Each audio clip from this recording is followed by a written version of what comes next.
የአናሲሞስ የተቀየሩ ስሞችን ስትመለከቱ እንደዚህ ይላል። ታማኝ ነው፣ የልብ ሰው ነው፣ እጅግ በጣም ተወዳጅ ነው ይላል። የድሮውን ገጽታ እንዴት እየቀየረው እንደሆነ ተመልከቱ። ከእንግዲህ ወዲህ ይላል። ከመቼ ከእንግዲህ? ሃሌሉያ፣ ኧረ ሃሌሉያ። ንክት አድርጎ ተወዳጅ አረገን። ንክት አድርጎ ዕቃ አረገን። ንክት አድርጎ መንፈስ አስቀመጠብን። ንክት አድርጎ መልእክተኛ አደረገ። ስማችንን ቀየረ፣ ገጽታችንን ቀየረ፣ ቤታችንን ቀየረ፣ ጠረናችንን ቀየረ፣ መዓዛችንን ቀየረ። ለዚህ ጌታ ክብር ይሁንለት። የፊልሞና መጽሐፍ አንድ ምዕራፍ ያለው 25 ቁጥሮች ያሉት መጽሐፍ ነው። ይህንን በአጭር ጊዜ ውስጥ ሰብሰብ አድርገን እንማራለን ማለት ነው። እንደዚህ ይላል። የክርስቶስ ኢየሱስ እስር ጳውሎስ ወንድሙም ጢሞቴዎስ ለተወደደውና አብሮ ለሚሰራ ለፊልሞና ለእህታችንም አፍቢያ ከእኛም ጋር አብሮ ወታደር ለሆነ ለአርክጳ በቤትም ላለችው ቤተ ክርስቲያን ከእግዚአብሔር ከአባታችን ከጌታም ከኢየሱስ ክርስቶስ ጸጋና ሰላም ለእናንተ ይሁን። በጌታ በኢየሱስ ዘንድ በቅዱሳንም ሁሉ ዘንድ ስላለ ስለ ፍቅርህና ስለ እምነትህ ሰምቼ በጸሎቴ እያሰቡ ሁልጊዜ አምላኬን አመሰግናለሁ። የእምነትህም ኅብረት በእኛ ዘንድ ያለውን በጎ ነገር ሁሉ በማወቅ ለክርስቶስ ኢየሱስ ፍሬ እንዲያፈራ እለምንሃለሁ። የቅዱሳን ልብ በአንተ ሥራ ስላረፈ ወንድሜ ሆይ በፍቅርህ ብዙ ደስታና መጽናናት አግኝቻለሁና ስለዚህ የሚገባውን አዝዝ ዘንድ በክርስቶስ ምንም እንኳ ብዙ ድፍረት ቢኖረኝም ይልቁንም እንደዚህ የሆንሁ እኔ ጳውሎስ ሽማግሌው አሁንም ደግሞ የኢየሱስ ክርስቶስ እስር የሆኑ ስለ ፍቅር እለምንሃለሁ። አስቀድሞ ስላልጠቀመ አሁን ግን ለእኔም ለአንተም ስለሚጠቅም በእስራቴ ስለወለዱ ስለ ልጄ ስለ አናሲሞስ እለምንሃለሁ። እርሱን እልከዋለሁ፣ አንተም ልቤ እንደሚሆን ተቀበለው ይላል ሐዋርያው ጳውሎስ። የኤፌሶንን መጽሐፍ፣ የቆላሲስን፣ የፊልጵስዩስና ይህንን የፊልሞናን መጽሐፍ በሮም እስር ቤት ውስጥ ሆኖ ሐዋርያው ጳውሎስ ጽፏል። ይህንን ምዕራፍ አንድን እንዲሁ ከፋፍለን ለማጥናት እንዲመቸን ክፍሉን ቁጥሮችን እያየን ስለሆነ የምንመለከተው ከቁጥር 1 እስከ 3 ያለው የጳውሎስ ሰላምታ ነው የምንመለከተው። ከ4 እስከ 7 ስለ ፊልሞና ምስጋናና ጸሎት ያደረገበት ክፍል ነው። ከ9 እስከ 21 ደግሞ ስለ አናሲሞስ ያቀረበው የልመና ምልጃ ጸሎትና ንግግርን ነው የምንመለከተው። ከ22 እስከ 25 ደግሞ የመዝጊያ ቡራኬውን እናገኛለን።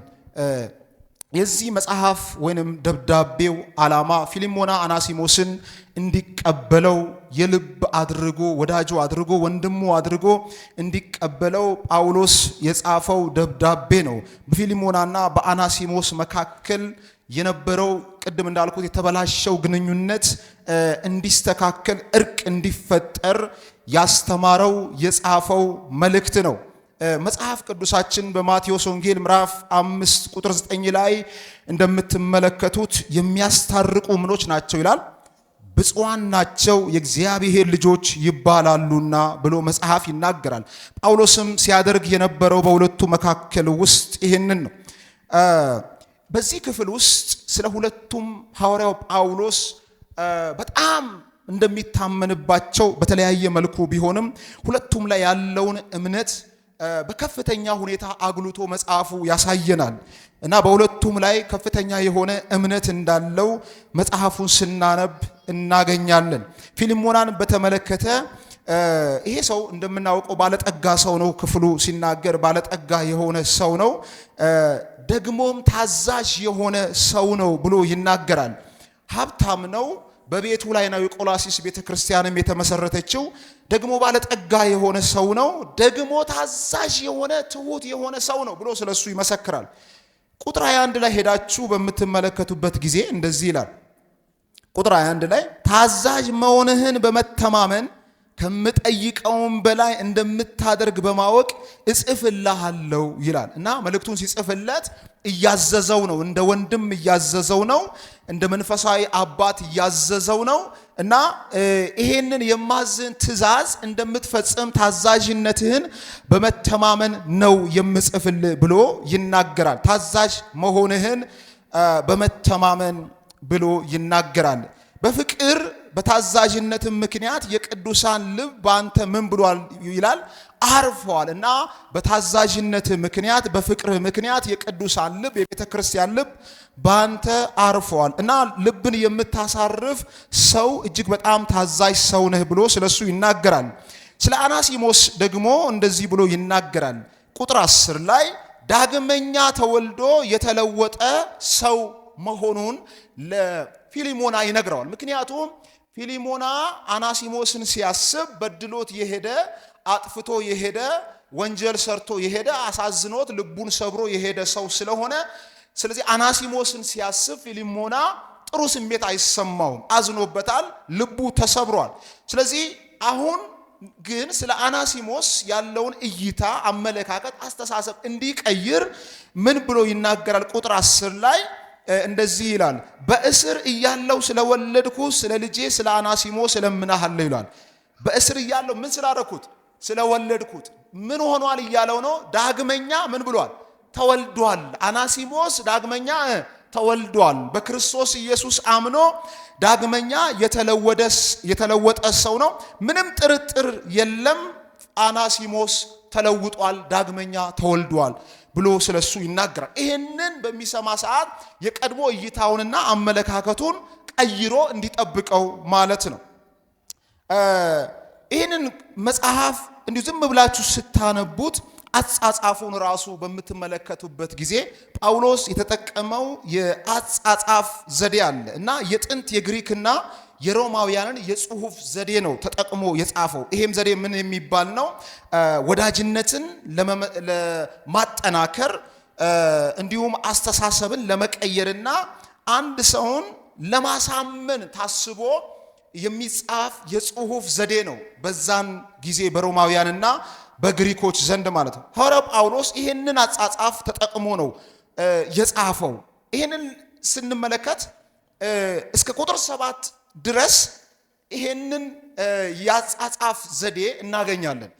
ዝም ብላችሁ ቁጥሩን በምትመለከቱበት ጊዜ ሐዋርያው ጳውሎስ ፊሊሞናን ብቻ እያነሳ እያበረታታው ስለሱ መልካም ነገር፣ ስለሱ መልካም ስራ፣ ስለሱ አገልግሎት፣ ስለሱ ስነ ምግባር በሰዎች ዘንድ ስላለው ነገር እያነሳ ፊሊሞናን ብቻ እያነሳ ነው እስከ ቁጥር 7 ድረስ የሚናገረው። ክፍሉን ሄዳችሁ ስትመለከቱ ቁጥር 4 እና 5 ላይ አንተን በጸሎቴ በማስብ ጊዜ ዘወትር አምላኬን ምን አደርጋለሁ ይላል? አመሰግናለሁ ይላል። አንተን ሳስብ አምላኬን አመሰግናለሁ። ምንድነው ስትሉ ምክንያቱ ቁጥር 5 ላይ በጌታ ኢየሱስ ያለህ እምነትና ለቅዱሳን ሁሉ ያለህ ምን ፍቅር ብሎ ይናገራልና ለቅዱሳን ሁሉ ያለ ፍቅር፣ እምነትና ፍቅር እያለ ያነሳል። እነዚህን ደግሞ ትንሽ ዘርዘር አድርገን ለጥናታችን እንዲመለከት እንዲመቸን ስናነሳው የመጀመሪያው ነገር እምነት ብሎ ነው ያነሳው እና ይሄ እምነት የሚለው ስለ ክርስቶስ ነው እና በክርስቶስ ኢየሱስ ስላለ እምነት ማለት ነው። በጌታ በኢየሱስ ላይ ስላለ ጠንካራ የሆነ እምነት ማለት ነው እና ማግኘት፣ ማጣት፣ መከራ፣ ስደት፣ የትኛውም አይነት የማይነቀንቀው እምነት በማን ላይ አለ? በክርስቶስ ላይ አለ። ይሄ ሰው ቅድም እንዳልኩት ባለጠጋ የሆነ ሰው ነው። ሀብት ስላገኘ ሳይሆን በሀብት በኩል ራሱ ሊፈተን ይችላል። ከጌታ ጋር ያለውን ግንኙነት እንዲሻክር የሚያደርጉ ቻሌንጆች ሊመጡ ይችላል።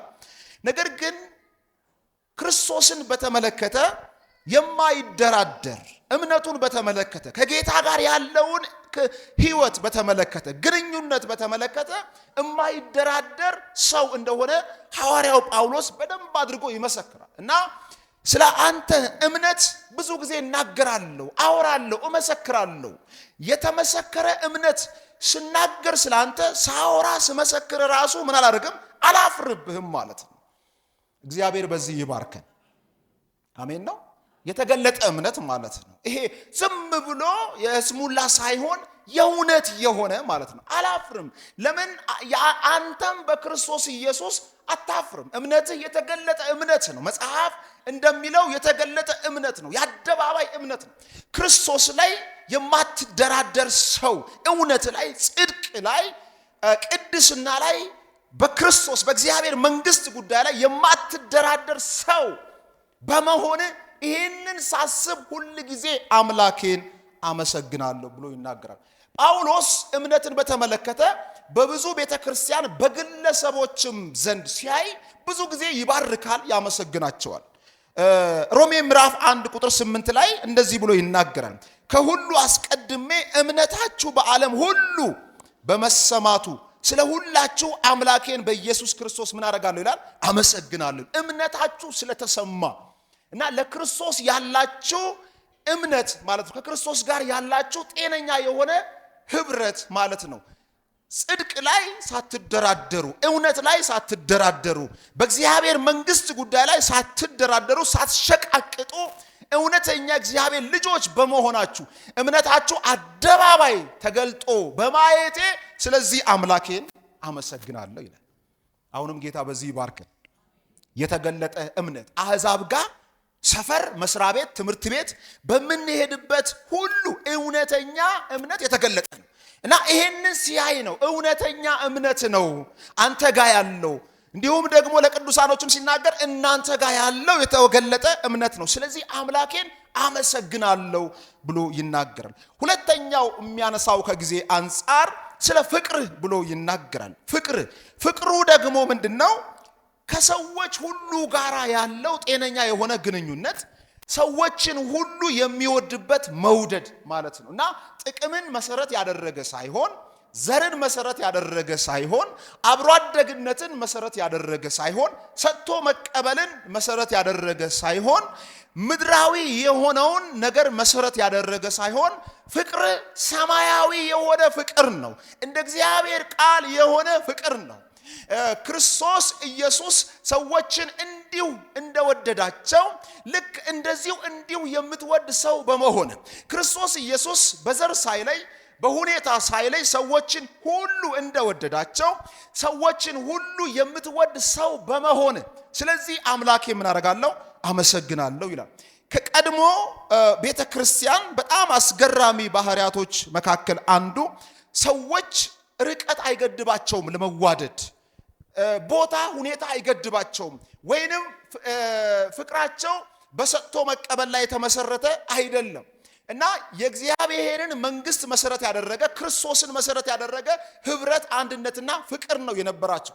ቢራራቁ እንኳን ይተሳሰባሉ። አሁን በእኛ ዘመን ቴክኖሎጂው አለ፣ ስልኩ አለ፣ ብዙ ነገር አለ።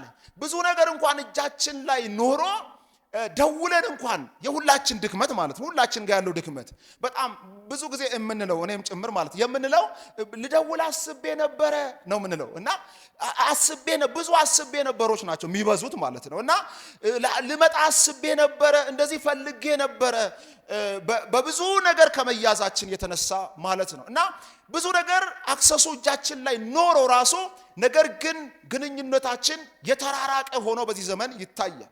በዚያን ዘመን የነበሩ ሰዎች በደብዳቤ በተለያየ መንገድ በብዙ ርቀት ውስጥ ሆነው ይፈላለጉ ነበር። ሐዋርያው ጳውሎስ ሮም ነው ያለው፣ ፊሊሞና ያለው ቆላሲስን። በሁለቱ መካከል ወደ 1200 ኪሎ ሜትር አካባቢ ርቀት እንዳለ ይታሰባል። ነገር ግን ይሄ ርቀት ሳይገድባቸው፣ ይሄ ያለው ጋፕ ሳይገድባቸው በመካከላቸው መተሳሰብ ነበር። ፊሊሞናም ቆላሲስ ሆኖ ያስበዋል፣ ጳውሎስም ሮም ሆኖ ያስበዋል እና እርስ በርሳቸውም ፍቅር አላቸው፣ እርስ በርሳቸውም ይተሳሰባሉ። ደግሞ በተለያየ ቦታ ያሉትንም የተራራቁ ቅዱሳኖችንም በያሉበት ሆኖ ያስባሉ። ጳውሎስን ብዙ ታሪኩን በምናጠናበት ጊዜ አገልግሎቱን ይሄንን ነው የምናገኘው። ለሁሉም ቤተክርስቲያን ይጽፋል፣ እስር ቤት ውስጥ ሆኖ ማለት ነው። በተለያየ መከራ ውስጥ ላሉት በተለያየ መከራ ውስጥ ሆኖ እሱ ራሱ እነሱን ያስባል፣ ስለ እነሱ ይጸልያል። ብዙ ጊዜ እንዳነበብነው መጽሐፉን የጳውሎስን መልእክቶችን በሙሉ ስናጠና ጳውሎስ ሲጸልይላቸው ስለ ራሱ ችግር፣ ስለ ራሱ ህመም፣ ስለ ራሱ እስራት መከራ ሳይሆን ስለ ቅዱሳን ይጸልያል፣ ስለ ወንድሞቹ ይጸልያል፣ ስለ እህቶቹ ይጸልያል። ጸሎት የሚጀምረው ከማሰብ ነው። በልብ ውስጥ ስላሉ ተሸክሟቸው ነው እስር ቤት የሚገባው። ልብ ውስጥ አድርጎ ነው እሱ በመከራ ውስጥ የሚያልፈው እና ምንም እንኳን ቢርቅ በልቡ ተሸክሞ ነው። ምንም እንኳን ቢታሰር በልቡ ተሸክሞ ነው። እግዚአብሔር ይህን መንፈስ ይስጠን። ስለ አናሲሞስ እስከ ቁጥር 7 ድረስ ይናገራል። ስለ ፍቅሩ በደንብ አድርጎ ይናገራል። ስለ እምነቱ ይናገራል። ስለ ፍቅሩ ይናገራል። ብዙ ሌሎች ነገሮችንም ይናገራል። ቁጥር 7 ላይ ወንድሜ ሆይ የቅዱሳን ልብ ስላሳረፈ ከፍቅር ታላቅ ደስታ መጽናናት አግኝቻለሁ። ማለት ጳውሎስ ለኔ ስላደረከው የሚል አይደለም መነሻ ሐሳቡ ማለት ነው። ለቅዱሳን ሁሉ ስላለ ፍቅር፣ ለክርስቶስ ኢየሱስ ስላለ እምነት ፐርሰናል አይደለም። ለኔ ይሄን አደረክ አላደረክ ሳይሆን ለክርስቶስ ኢየሱስ ስላለ እምነት እንዲሁም ደግሞ ለቅዱሳን ሁሉ ስላለ ፍቅር ይሄንን ሰምቼ በአንተ ሕይወቴን በማየቴ እኔ ምን አረኩኝ? ተጽናናው ይላል። ክብር ለጌታ ይሁን። ሁለተኛ ተሰሎንቄ ምዕራፍ 1 ቁጥር 3 ላይ ወንድሞች ሆይ እምነታችሁ በየጊዜው እያደገ በመሄዱና የእርስ በርስ ፍቅራችሁ እየጨመረ በመምጣቱ ስለ እናንተ እግዚአብሔር ሁሉ ጊዜ በሚገባ ምን አደርጋለሁ? አመሰግናለሁ ይላል። እየጨመረ የጳውሎስ የሁሉ ጊዜ ደስታ ምን እንደሆነ ታውቃላችሁ? በቅዱሳን መካከል ህብረት እየጨመረ ሲሄድ፣ በቤተ ክርስቲያን መካከል ፍቅር እየጨመረ ሲሄድ፣ መተሳሰብ እየጨመረ ሲሄድ፣ መያያዝ እየጨመረ ሲሄድ፣ እሱ በመከራ በእስራት ውስጥ ቢሆንም ብዙ ህመም ውስጥ ቢያልፍም ነገር ግን በከተማ ያሉት ቤተ ክርስቲያን አብያተ ክርስቲያን ቅዱሳኖች እርስ በርስ ሲዋደዱ ፍቅራቸው የጨመረ ሲሄድ እርሱ ደግሞ በመከራ ውስጥ ሆኖ ምን ያደርጋል? ይጽናናል። ክብር ለጌታ ይሁን። እጽናናለሁ በዚህ ያህል። ይሄንን እስከ ቁጥር 7 ድረስ ስለ ፊሊሞና እያነሳ መጣና ቁጥር 8 ላይ እንደዚህ ብሎ ይናገራል። ስለዚህ ማድረግ የሚገባህን እንድታደርግ አዝህ ዘንድ በክርስቶስ ድፍረት ቢኖረኝም በፍቅር እለምንሃለሁ ብሎ ይናገራል። ባለኝ መንፈሳዊ ስልጣን ይሄንን አድርግ ብዬ ላዝህ ብችልም ነገር ግን በፍቅር እለምንሃለሁ ብሎ ይናገራል። ይሄም ምንድነው? በፍቅር እለምንሃለሁ የሚለው ቁጥር 17 ላይ ቅድም እንዳነበብነው እንደዚህ ይላል። ቁጥር 17 ላይ እንግዲህ እንደ ባልንጀራ ከቆጠርከኝ እኔን እንደምትቀበለኝ አድርገህ ምን አድርገው? ተቀበለው። ቅድም ቁጥር 12 ላይ ያነበብነው ተቀበለው። ማንን? አናሲሞስን ምን አድርገው? ተቀበለው። እንደ ባልንጀራ ከቆጠርከኝ ይልና እኔን ምን እንደምታረግ? እንደምትቀበል። ማንን? እኔን። አናሲሞስ ማንን በድሎ የሄደ ሰው ነው? ፊሊሞናን በድሎ የሄደ ነው። ቅድም እንዳልኳችሁ አናሲሞስን ሲያስብ ፊሊሞና በጣም የሚጸጸት የሚያዝንበት ብዙ ነገሮች አሉ። ነገር ግን አሁን እንደዚህ ብሎ ይናገረዋል። ስትቀበለው እንኳን ልክ እኔን ስታገኘኝ እንደምትቀበለኝ አይነት ልብ ይዘህ ምን አድርገው? ተቀበለው። ያንን በደሉን ያንን ጥፋቱን ያሳዘነህን የትላንትናውን ምን ብለህ ረስተህ አቀባበልህ ራሱ ማለት ነው። አቀባበልህ ራሱ ልክ ሰፍ ብለህ በጥሩ ፈገግታ በጥሩ አቀባበል እኔን እንደምትቀበለኝ ወንድምህን አናሲሞስን ተቀበለው ብሎ ይናገራል። እንግዲህ እንደ ሰው ቅድም እንዳልኩት ፊሊሞና አናሲሞስን ተቀበለው ብሎ ሲናገረው ልቡ ላይ አይምሮው ላይ የሚመጣ ነገር አለ። ያ ትላንትና ያደረገበት ነገር ጥፋት ማለት። ስለዚህ እንደዚህ ብሎ እንደ ሰው ሊጠይቅ ይችላል። እንዴት አድርጌ ልቀበለው? እንዴት ልቀበለው? እንዲህ በድሎኝ የሄደውን እንዲህ አሳዝኖኝ የሄደውን ይሄን ያህል ጥፋት አጥፍቶ የሄደውን እንዴት አድርጌ ልቀበለው? ገንዘብ ወስዶበታል ተብሎ ይታመናል። ጳውሎስም እንደሚናገር በኋላ ላይ አነሳዋለሁ ዕዳ ካለበት ብሎ ይናገራል። እና ንብረት ሊሆን ይችላል፣ ገንዘብ ሊሆን ይችላል፣ በሌላም መንገድ ደግሞ ልቡን ሰብሮ ሊሆን ይችላል። ነገር ግን ተቀበለው ብቻ ሳይሆን ስትቀበለው አቀባበልህ ራሱ እኔን እንደምትቀበለኝ አድርገህ ተቀበለው። አያችሁ የክርስትና ጥግ አሁን እዚህ ጋር ዝም ብለህ እጅን ስጠው፣ ዝም ብለህ ሃይ በለው፣ ዝም ብለህ ሃያስ በለው፣ ኬፍ በለው ምናምን ሳይሆን ዝም ብለህ እንደው እኔ ስላልኩ እንደው ዝም ብለህ በቃ ተቀበልኩት ለማለት ያህል ሳይሆን አቀባበልህ ራሱ ዳግመኛ የተወለደ ሰው አይነት አቀባበል ይሁን። አቀባበልህ ራሱ የፍቅር ይሁን። አቀባበልህ ራሱ ልክ እኔን ስታገኝ ልትቀበል ያለ አይነት ፍላጎት አሳይተህ ተቀበለው ብሎ ይናገራል። እንዴት ልቀበለው? ይህን ሶስቱን ተናግሬ እንጨርሳለን። አንደኛ አናሲሞስ ስለተለወጠ ምን አድርገው? ተቀበለው። ምን ብሏል? ተለውጧል። ክብር ለጌታ ይሁን። ስለተለወጠ ተቀበለው። የድሮ ነገር ትዝ እንዳይልህ ሰርቆኛል፣ ዘርፎኛል፣ በድሎኛል፣ አሳዝኖኛል።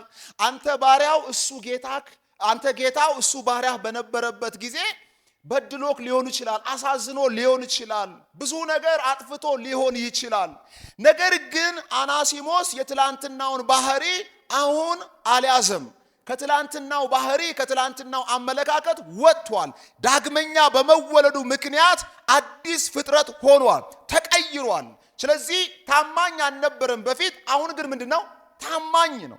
ቆላሲስ ምዕራፍ 4 ቁጥር 9 ላይ እንደዚህ ብሎ ይናገራል። ስለ አናሲሞስ ሲመሰክር እንደዚህ ይላል፣ እርሱም ከአንተ ወገን ከሆነው ከታማኙና ከተወዳጁ ወንድማችን ከአናሲሞስ ጋር ወደ አንተ ይመጣል።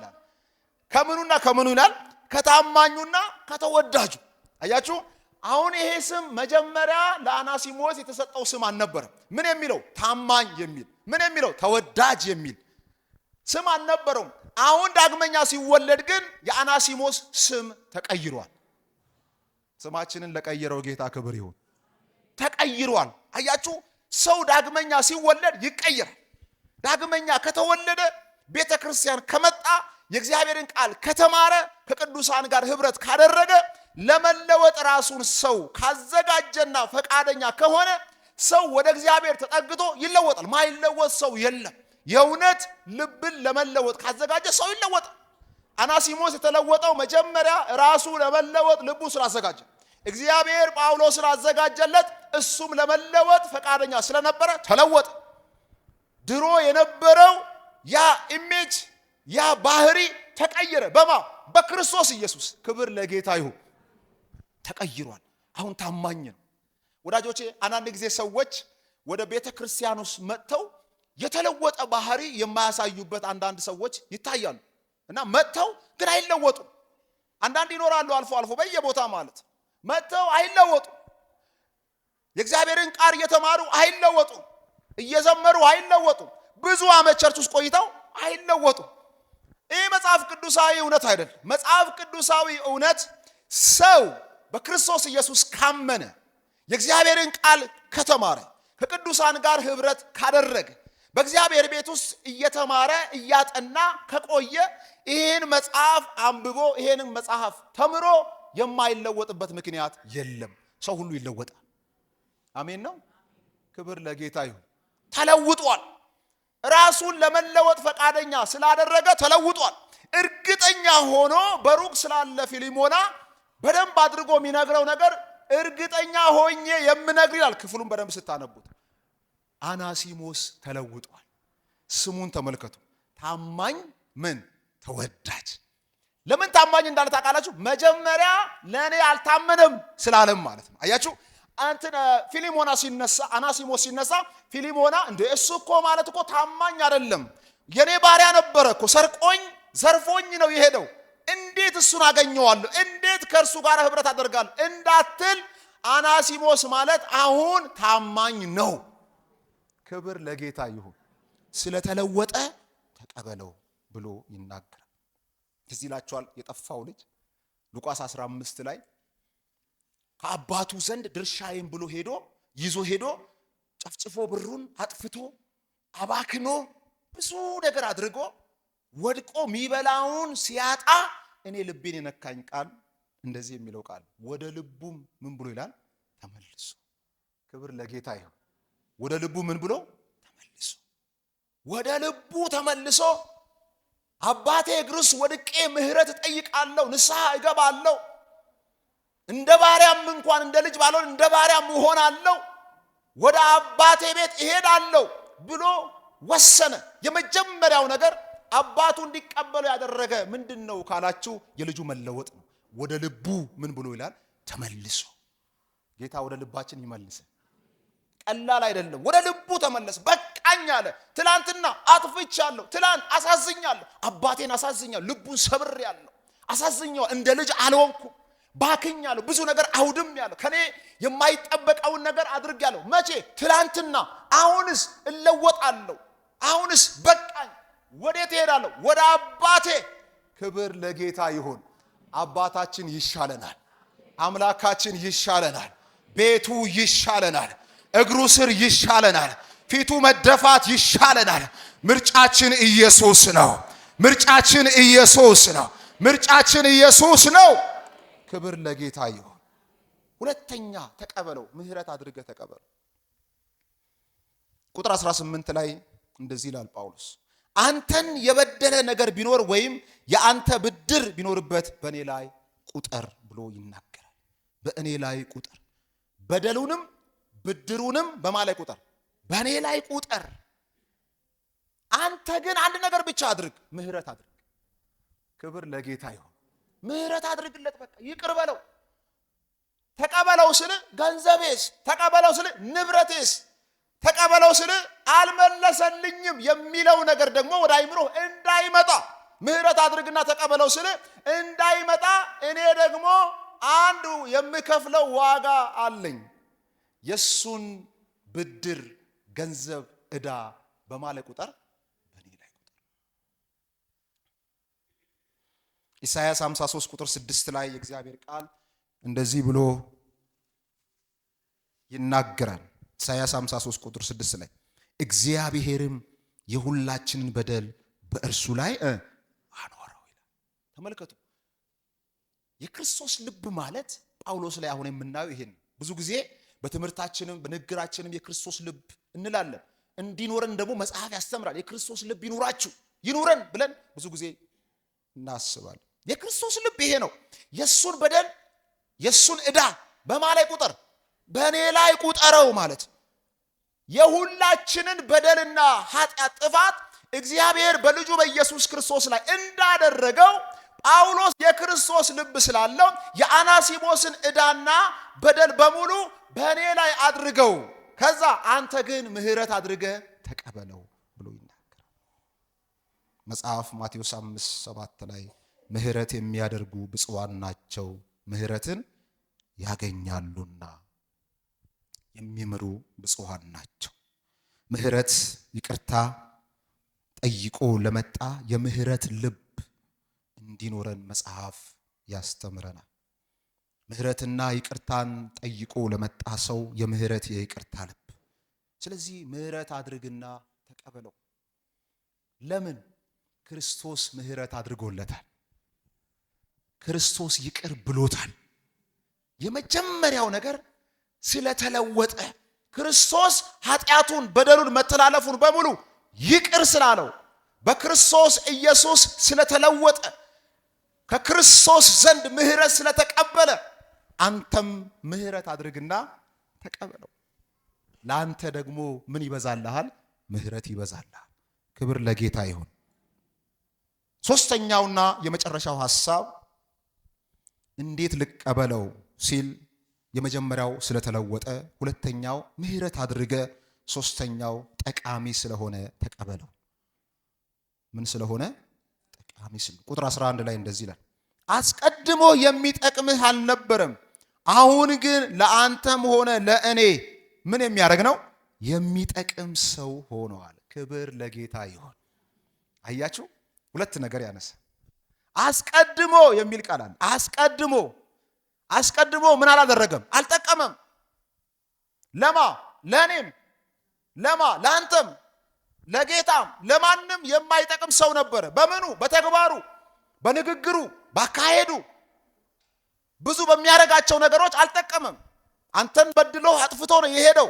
አሳዝኖሃል፣ አልጠቀምህም። ሳይጠቅምህ ወጣ። መቼ ነው ግን? አስቀድሞ፣ ትላንትና። ያ የትላንትና ስሙ ነው፣ ማንነቱ ነው። ዳግመኛ ሳይወለድ በፊት የነበረው ማንነት ነው። በክርስቶስ ኢየሱስ ዳግመኛ ከመወለዱ በፊት የነበረው ማንነት ነው።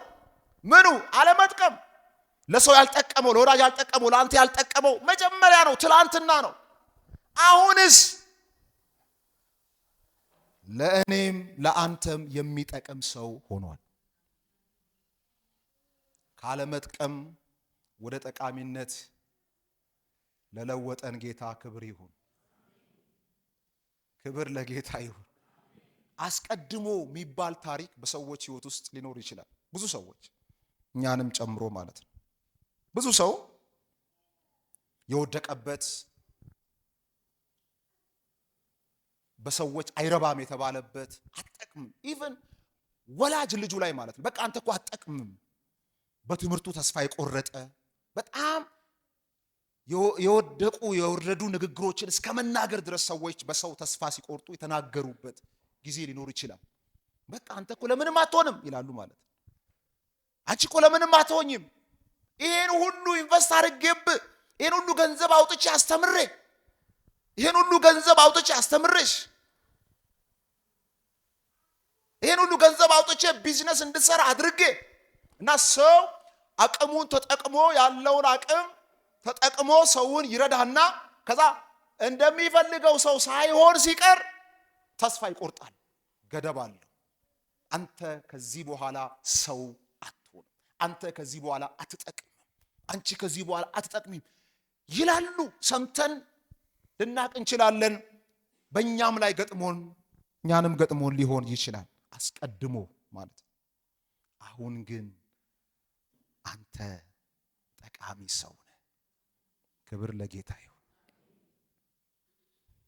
ትዝ ይላችኋል፣ እኔ በጣም ብዙ ጊዜ ሳስብ የሚገርመኝ ደማስቆ ላይ የጳውሎስ ለውጥ ሳውል እያሳደደ ስሙ የወጣ ዝናው የወጣ በሐዋርያቶች ዘንድ የሚታወቀው ጨካኝ፣ ገዳይ፣ አፍራሽ፣ አሳዳጅ፣ እማይምር፣ ምህረት የማያደርግ ስሙ የወጣው በክፋት ነው፣ በአመጽ ነው፣ በተንኮል ነው፣ በአፍራሽነት፣ በገዳይነት ነው። እጁ ላይ መጽሐፍ ቅዱስ ሳይሆን ያለው እጁ ላይ ያለው ስለት ነው፣ ገጀራ ነው ያለ። ሳውል ሲባል ሐዋርያቶች በሙሉ ይፈራሉ። ለምን? ስለ እርሱ የሚያውቁት በአሳዳጅነቱ ስለነበረ ማለት ነው። ደማስቆ ላይ ግን ተነካ። ድንገት ነክቶ ለቀየረን ጌታ ክብር ይሁን። ድንገት ነክቶ ስማችንን ለቀየረ ጌታ ክብር ይሁን። ድንገት ነክቶ ባህሪያችንን ለቀየረ ጌታ ክብር ይሁን። በጣም የሚገርመው ነገር እሱ ተለውጧል። ስለ እርሱ ያላቸው ገጽታ ሐዋርያቶች ጋር በጣም የከፋ ስለነበረ ሐናንያ ክርስቶስ ኢየሱስ ደማስቆ ላይ ከለወጠው በኋላ ሂድና ጸልይለት እንኳን ሲለው አረ አላወክም ማለት ነው። ስለ ሳውል ማለት አሳዳ፣ ጨካኝ፣ እንዴት ወደሱ ይሄዳለሁ? ተሸውረን እኮ ነው ያለነው፣ ቢያገኘን ያጠፋናል፣ ምን ማለት ነው ሲለው አሁን አንተ የምታወራው ስለ ሳውል ስለ ትላንትናው ማንነት ነው፣ አሁንስ ተለውጧል። ክብር ለጌታ ይሁን። ለለወጠን ጌታ ክብር ይሁን።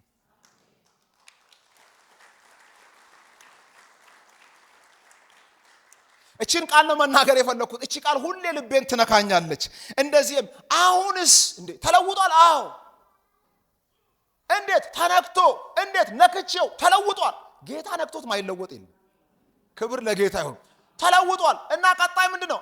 እንዴ በቀጣይነትማ ይሄ አሁን አንተ የምትፈራው ገጀራ ነው የሚይዘው፣ ስለት ነው የሚይዘው፣ አጥፊ ነው፣ አፍራሽ ነው የምትለው ሳውል በቀጣይነትማ ስለ ስሜ ብዙ መከራ የሚሸከም በአሕዛብ በእስራኤል ዘንድ ምድር ላይ ስሜን ተሸክሞ ስለ ስሜ ብዙ መከራ ሁሉ ተቀብሎ የሚያልፍ የኔ ውድ ዕቃ።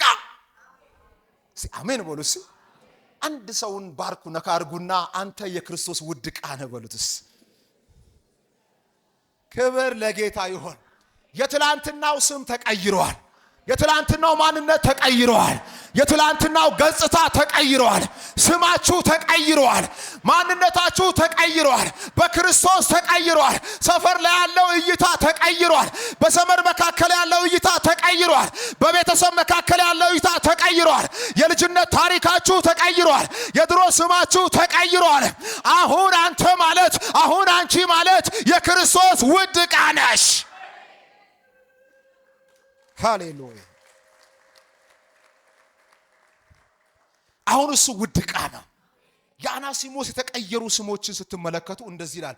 አሁን እሱ የልቤ ሰው ነው ይላል። በጣም ጊዜ ለመጠቀም እንዲህ ተናግሬ ልጨርስ እና ቁጥር 12 ላይ ምን ይላል? የልቤ ሰው ነው፣ የልብ ሰው ነው እና ታማኝ ነው፣ የልብ ሰው ነው።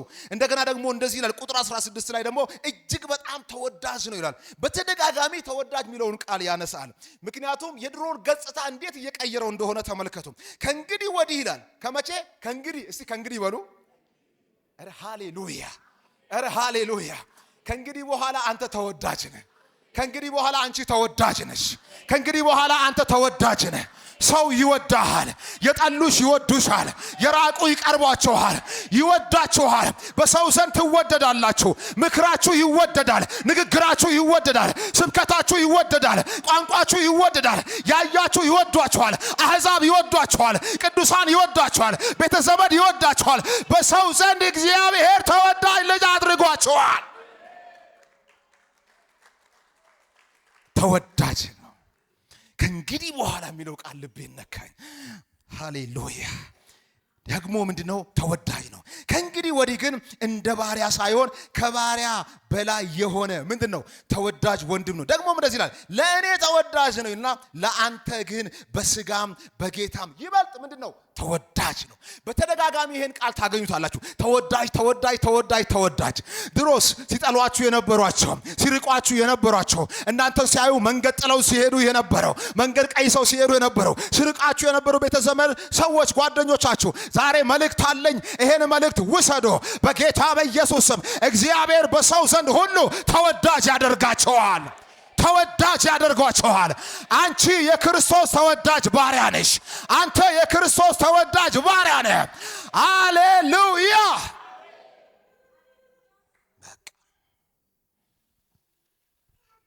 ምንድነው?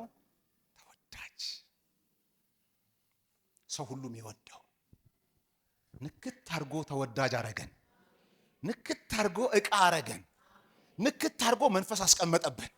ንክት አርጎ መልእክተኛ አደረገ። ስማችንን ቀየረ። ገጽታችንን ቀየረ። ቤታችንን ቀየረ። ጠረናችንን ቀየረ። መዓዛችንን ቀየረ። ለዚህ ጌታ ክብር ይሁንለት።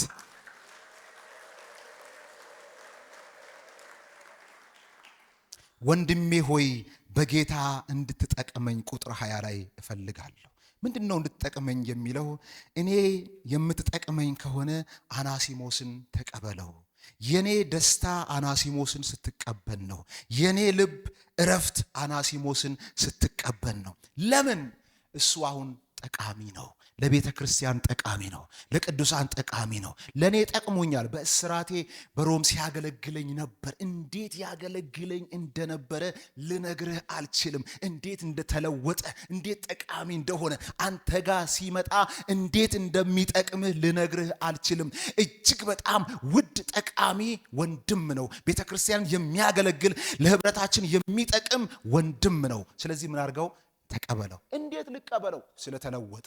እንዴት ልቀበለው? ምህረት አድርግና። እንዴት ልቀበለው? ነገ ጠቃሚ ስለሆነ ተቀበለው። ክብር ለጌታ ይሁን። መጽሐፉ ስለ አናሲሞስ መጨረሻ ብዙ ባይናገርም እንዲሁ ለመናገር ያህል አንዳንድ መጽሐፎች ይሄ አናሲሞስ የሚባል ሰው መጨረሻው ምንድነው ስትሉ